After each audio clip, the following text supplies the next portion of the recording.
Education track is representative of what's now broadly considered the open education movement, global movement to open up education, increasing access, opportunity, and quality for education for everybody in the world.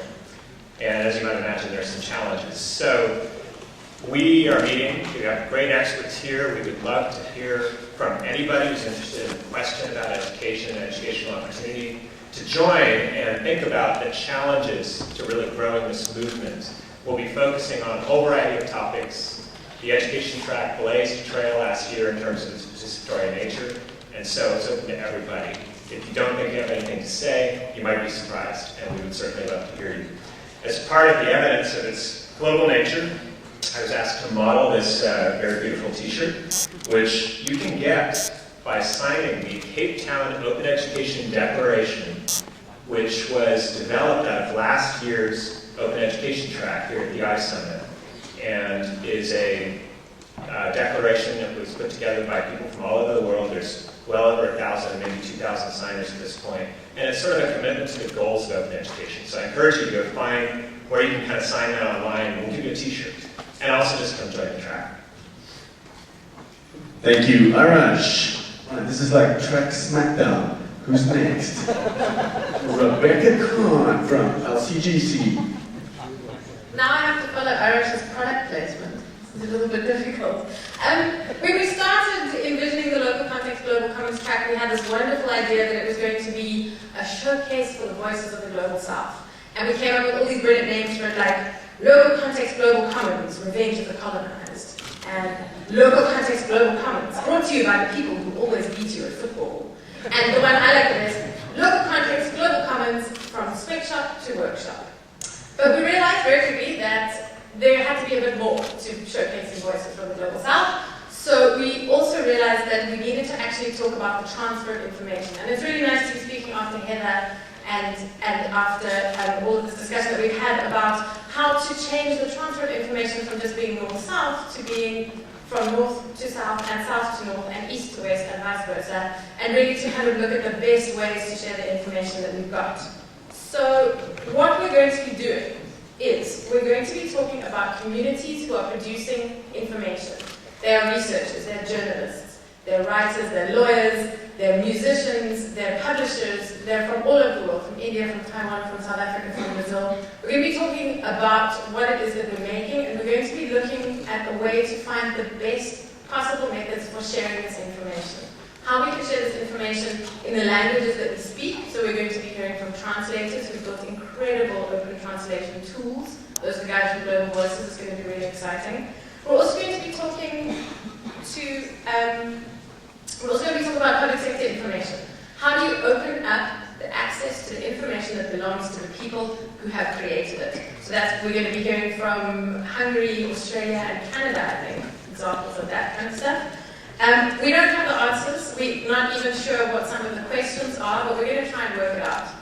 We're upstairs in room 206. If you'd like to join us, it would be really great to hear from everybody. And I think that you may be surprised by what you can find out.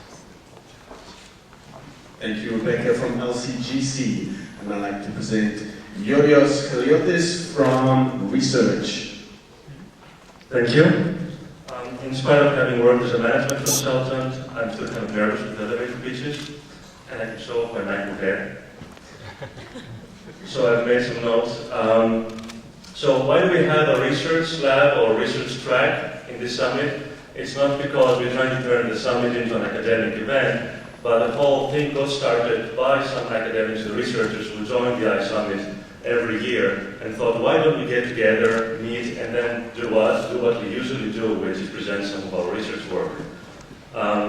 In that sense, this is actually going to be a slightly more formal, sometimes event, slightly more structured, because we believe we need to give some time for everybody who's doing work relating to the commons, relating to free culture, to develop their thoughts into some depth.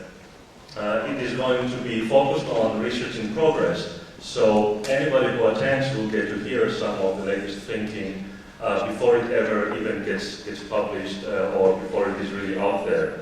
It's going to be experimental in trying to marry the intellectual depth and academic rigor that we all strive for, with some of the madness that we tend to bring to the iSummit.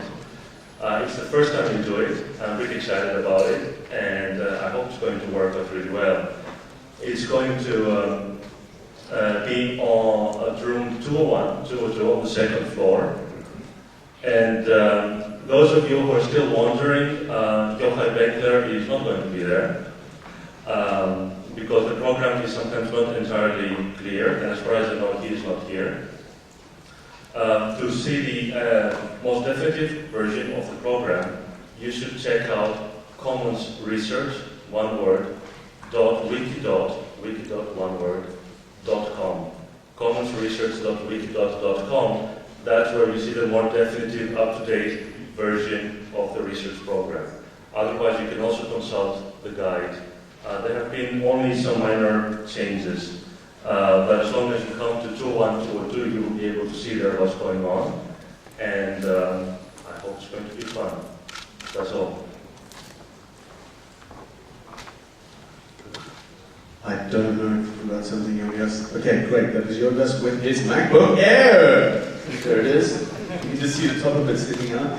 And I'd like to ask Naoto and Klaus from CCJP to tell us what they're doing. 本日はお忙しいところ札幌までおいでいただきましてありがとうございます。クリエイティブコモンズジャパンからは5つのシンポジウムと3つのワークショップを日本語でご用意しております。その内容を簡潔に。まずワークショップの第一弾として、これから2回にてブックスのワークショップというものが行われます。これはインターネット上で自分で本を作るというプロジェクトサービスでして、こちらの方を実際に出版社から声がかかり、実際に本になるということまで出版業界に影響を与え始めております。そしてその次に本日の午後、技術のワークショップ、参加型文化を支える技術の現状と展望というシンポジウムが行われます。こちらは三菱で文化政策をヘッドをやっておられている大下様を司会として、X 山の都市のネット展開を担当している、プロジェクトの皆様が技術、情報技術、自由文化、クリエイティブコモンズなどにどういう影響を与えるかをお話しします。そして、次に、Day 2といたしましては、明日になりますが、制作、自由文化と著作権制作ということで、これは新進系のジャーナリスト、津田大介さんをはじめとして、早稲田、慶応、北海道大学の教授、准教授に、そして、三菱 UFJ の方を、つまり今現在、日本の著作権政策を取り巻く本当に第一人者の方々が集まって、これからのクリエイティブコモンズのようなものを含んだ著作権政策とはどのようなものかについて議論を行います。次に、その日の午後に、教育モデルの、拡張ということで、いわゆるこういった情報の共有、CC のような共有が教育の在り方にどのような影響を与えるのかということを、日経メディアラボ所長の坪田智美先生を司会として、議論を行います。はい、次に、ワークショップの2番目として、ライブビデオ編集ワークショップというものが、行われます。これは実際に動画共有サイトを使って、もっと自分でそのビデオを編集することができたら面白いのではないかということを、行わせていただくんですけれど、実はデイ2の最後に、これのいわゆるコンペの表彰式というものがございまして、こちらの坂本龍一さんたちの音楽が使われているほか、軽食等も出ますので、ぜひご観覧ついでご参加ください。そしてシンポジウムもう一つ、その日にオープンビジネスの可能性ということで、こちら、これまでいわゆる情報をできるだけ著作権を強固に守ることを前提としてきた、いわゆる情報ビジネスがだんだんとクリエイティブコモンズのようなオープン化の方向に動いている。これはどういうことかというのを、ソニーさんですとか、あるいは現職の音楽事務所の社長さんですとかが集まり議論を行います。そして、最終点になりますが、クリエイターから見た著作権ということで、こちら伊藤浄一、さらに飯野さんという、有名なゲームクリエイター、そしてクリプトン発電リグの会社の社長さんが、いわゆるコンテンツの未来について語ります。最後に新卒ワークショップというものが、こちらは常に、この出たところで行われているんですが、こういったような T シャツというのを、クリエイティブコモンズでライセンスされた写真と絵を用いて、はい、そして自分のオリジナルの T シャツを作り、そして1枚1000円で作ってお持ち帰りいただけるというプロジェクトが3日間にわたってそこで開催されておりますので、ぜひご参加ください。それではどうもありがとうございます。ちなみにブックスワークショップが1時からその上がったところのインパクトでございますので、こちら非常に面白いので、特に肉からものを作ることに関心のある方々、ぜひご参加ください。それでは3日間お楽しみください。どうもありがとうございます。Hello everybody. I don't know if this has just been translated to all of you, so I will just give you a very brief overview over what Naoto has just said in English. All right. So I would just like to introduce you to today's workshops from Creative Commons Japan. The first one will be the books workshop, which will start at 11 o'clock and not at 11:30. And in the books workshop, you will be introduced into an online publishing platform. And the second workshop is an art-related workshop. I think it's called Cultivate Workshop, and the program will start at 2 o'clock in room 204. Both of those workshops will be held entirely in Japanese, but English-speaking guests are very welcome. And I will be in both workshops and help you as best as I can if you have any questions. Also, you might have seen in the entrance area a big stand where you can actually design and print your very own t-shirt for 1,050 yen, I think. So please try that out. Yeah. Okay, that's the English part from me. Thank you very much and enjoy the 3 days from now.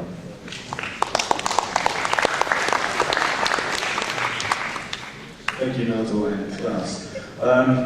I'd like to talk a little bit about the open business track. I'm going to talk very quickly about that because we are so out of time, it's not even funny.